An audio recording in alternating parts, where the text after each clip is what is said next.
अस्सलाम वालेकुम स्टूडेंट्स, मैं sir Mohammad Shoaib RPS boys से मुखातिब हूँ।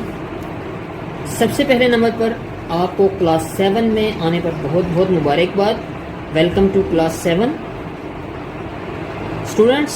आज से हम लोग अपनी ऑनलाइन क्लासेस का आगाज़ कर रहे हैं, जिसमें डेली बेसिस पर आपको ग्रुप के अंदर एक वीडियो रिसीव होगी और उस वीडियो के अंदर आप लोगों को कुछ ना कुछ काम करवाया जाएगा, जिसको आपने देखते हुए आगे उसको फॉरवर्ड कंटिन्यू करना है। काम स्टार्ट करने से पहले कुछ इम्पोर्टेंट इंस्ट्रक्शंस हैं जो आप लोगों ने फॉलो करनी है, और वो इंस्ट्रक्शंस ये हैं कि जब आपको वीडियो मिल जाएगी उसके अंदर जो क्वेश्चंस करवाए जाएंगे उसके लिए आपने अपनी एक कॉपी या कोई रजिस्टर परचेज करना है। जो क्वेश्चंस वीडियो के अंदर करवाए जाएंगे आपने वो भी उसके अंदर लिखने हैं, नोट डाउन करने हैं, और इसके अलावा साथ साथ आप लोगों को जो रेलिवेंट क्वेश्चंस असाइनमेंट के तौर पर या होमवर्क के तौर पर दिए जाएंगे आप लोगों ने वो भी प्रिपेयर करने हैं। डेली बेसिस पर जब आप काम कर लेंगे तो आपने उसकी पिक्स आपने मुझे मेरे पर्सनली नंबर पर सेंड करनी है, जो कि मैं अपने पास रखता जाऊंगा, और बाद में जो है जब आप क्लासेस दोबारा स्टार्ट होंगी तो उसके रेलिवेंट आपको साथ साथ गाइड कर दिया जाएगा। तो अब चलते हैं अपने काम की तरफ। सबसे पहले नंबर पर हम लोगों ने जो स्टार्ट करना है वो चैप्टर नंबर 1 है, जिसका नेम हमारे पास गिवन है यहाँ से, direct and inverse proportion. I hope so कि आप सब बच्चों ने अपनी अपनी बुक्स परचेज कर ली होंगी। जिन बच्चों ने नहीं परचेज की काइंडली वो जल्द से जल्द परचेज कर लें ताकि काम उनका हो सके। हम जिस चैप्टर की बात कर रहे हैं उसका नेम हमारे पास है डायरेक्ट एंड इनवर्स प्रपोर्शन। इस चैप्टर के 2 हिस्से हैं। पहले हिस्से के अंदर हम लोग बात करेंगे डायरेक्ट प्रोपोर्शन के बारे में, और दूसरे हिस्से के अंदर हम लोग बात करेंगे इनवर्स प्रोपोर्शन के बारे में। ओके स्टूडेंट्स, डायरेक्ट और इनवर्स प्रोपोर्शन के बारे में पढ़ने से पहले इनसे पहले 2 ऐसी चीजें हैं जिनका जानना बहुत जरूरी है, और वो सबसे पहले हमारे पास आता है रेशियो। कि रेशियो क्या होती है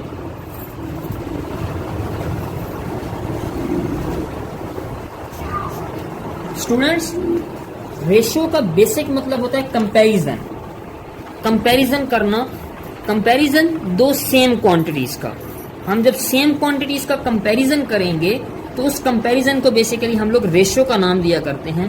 comparison means ratio and ratio means comparisons. Just like जैसे हम बात करते हैं कि 1 हॉर्स एंड 2 हॉर्स, ये 2 सेम क्वांटिटीज हैं, इनका जब हम कंपैरिजन करेंगे तो इसे हम लोग रेशियो का नाम देंगे। सेम क्वांटिटीज मतलब जैसे हम 1 हॉर की बात कर रहे हैं तो 1 घंटे का कंपैरिजन मिनट्स के साथ नहीं हो सकता, और मिनट्स का कंपैरिजन जो है वो सेकंड्स के साथ नहीं हो सकता।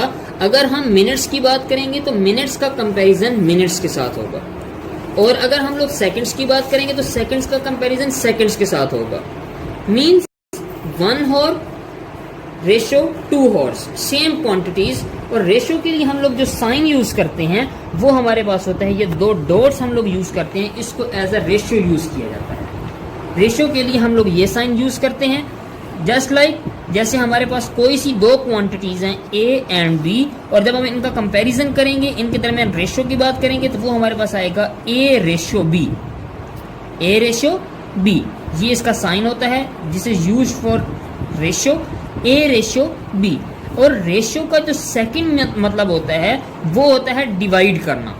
रेशियो का जो सेकंड मतलब है वो होता है डिवाइड करना। मींस कि 2 क्वांटिटीज को डिवाइड करना, 2 क्वांटिटीज का कंपैरिजन करना, इसको रेशियो का नाम दिया जाता है। सबसे पहले हमारे पास डायरेक्ट और इनवर्स प्रोपोर्शन से पहले हमारे पास 2 क्वांटिटीज आती हैं, जिसमें आता है सबसे पहले नंबर पर रेशियो। अगर हम रेशियो की बात करते हैं तो रेशियो का मतलब होता है कंपैरिजन करना, 2 क्वांटिटीज का, सेम क्वांटिटीज का कंपैरिजन करने का नाम रेशियो होता है। आगे जब बात करेंगे रेशियो के बाद सेकंड क्वांटिटी जो हमारे पास आती है वो होता है प्रोपोर्शन। प्रोपोर्शन भी इसे कहा जाता है प्रोपोर्शन। जब हम 2 रेशियोज का कंपैरिजन करते हैं तो उसे प्रोपोर्शन का नाम दिया जाता है। पहले है 2 क्वांटिटीज का कंपैरिजन, उसे रेशियो बोलेंगे। जब 2 रेशो का कंपैरिजन होगा उसे प्रोपोर्शन बोला जाता है। और प्रोपोर्शन के लिए हम लोग जो साइन यूज करते हैं वो इसके लिए 4 डॉट्स यूज किया करते हैं। मींस अभी मैंने कहा कि 2 रेशो का कंपैरिजन, जैसे A ratio B proportion C ratio D, इस तरह भी लिखा जाता है A ratio B is equal to C ratio D। मतलब क्या हुआ कि ये प्रोपोर्शन जो है वो इक्वल के लिए भी यूज होती है। अभी मैंने कहा था कि रेशो का मतलब होता है डिवाइड करना। अगर हम इसके अकॉर्डिंगली देखें तो यहां पर आएगा A divided by B is equal to C divided by D। इससे हम लोग नाम देते हैं, ये हमारा प्रोपोर्शन कहलाता है। मतलब अब हमने डायरेक्ट और इनवर्स प्रोपोर्शन से पहले 2 क्वांटिटीज के बारे में देखा कि रेशो क्या होती है, जिसका मतलब है 2 क्वांटिटीज का कंपैरिजन करना, सेम क्वांटिटीज का कंपैरिजन करना। और आगे जब प्रोपोर्शन की बात करते हैं तो इसका मतलब होता है 2 रेशोज का कंपैरिजन करना, जैसे A ratio B proportion C ratio D। और प्रोपोर्शन का मतलब होता है इक्वल, इक्वालिटी भी इसे कहा जाता है, इसके लिए हम लोग इक्वालिटी यूज करते हैं। और अभी बोला था कि रेशो का मतलब होता है डिवाइड करना, तो A रेशो B यानी A divided by B is equal to C divided by D आ जाएगा। ओके स्टूडेंट्स, अब हम चलते हैं अपने बेसिक टॉपिक की तरफ। जो पहले हमारे पास आता है डायरेक्ट प्रोपोर्शन। प्रोपोर्शन की डेफिनेशन के बाद हमारे पास डायरेक्ट प्रोपोर्शन आता है। ये वर्ड निकला है डायरेक्ट, मींस डायरेक्टली अटैच होना। एक ऐसी प्रोपोर्शन जिसमें एक क्वांटिटी को बढ़ाया जाए तो दूसरी क्वांटिटी भी उसी हिसाब से बढ़े, और एक क्वांटिटी को कम किया जाए तो दूसरी क्वांटिटी भी उसी लिहाज से कम हो, उससे हम लोग डायरेक्ट प्रोपोर्शन का नाम देते हैं। एक ऐसी प्रोपोर्शन जिसमें एक क्वांटिटी को बढ़ाया जाए तो दूसरी क्वांटिटी भी बढ़ जाए, और एक क्वांटिटी को कम किया जाए तो दूसरी क्वांटिटी भी कम हो, इसे हम लोग डायरेक्ट प्रोपोर्शन का नाम देते हैं।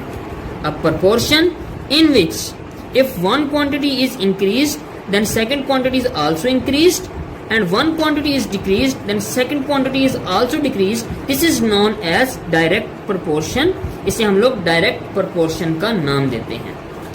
अब अगर हम प्रोपोर्शन के साइन की तरफ चलें कि प्रोपोर्शन के लिए साइन कौन सा यूज किया जाता है, तो उसके लिए हम लोग ये साइन यूज करते हैं, this is used for proportion. इसके लिए हम लोग ये साइन यूज करते हैं, this is used for proportion. Means के डायरेक्ट और इनवर्स प्रोपोर्शन के अंदर हम लोग जो साइन यूज करेंगे वो हमारे पास आएगा ये वाला। जैसे लेट्स सपोज हमारे पास कोई सी 2 क्वांटिटीज हैं x and y। Let's suppose हमारे पास कोई सी 2 क्वांटिटीज हैं x एंड y। जब ये कहा जाएगा कि directly proportional x directly proportional है y के, तो उसके लिए हम लोग ये साइन यूज करेंगे x directly proportional to y। x directly proportional to y, this is used for direct proportion. Students, एक बात ध्यान में रखनी है कि जब हम इनवर्स प्रोपोर्शन यूज करेंगे और डायरेक्ट प्रोपोर्शन यूज करेंगे, दोनों के लिए साइन यही यूज होगा। साइन एग्जैक्टली हम लोग ये वाला यूज करेंगे। अब आगे जो मींस के डायरेक्ट प्रोपोर्शन के अंदर जितने भी क्वेश्चंस आएंगे सब के अंदर पहला स्टेप हमारा यही आएगा। और अब चलते हैं सेकंड स्टेप की तरफ, तो वो ये है कि x जब इस डायरेक्टली प्रोपोर्शनल का साइन खत्म किया जाएगा उसके लिए हम लोग यहाँ पर इक्वालिटी यूज करेंगे और साथ एक कांस्टेंट यूज करेंगे, वो हमारे पास आ जाएगा k और y। इसको हम लोग इक्वेशन नंबर 1 बना देंगे। यानी x डायरेक्टली प्रोपोर्शनल है y के, जब डायरेक्ट का साइन खत्म करेंगे उसके लिए हमारे पास इक्वालिटी आ जाएगी, यानी x is equal to ky। k is called, ये हमारा है, इसको हम लोग बोला करते हैं प्रोपोर्शनैलिटी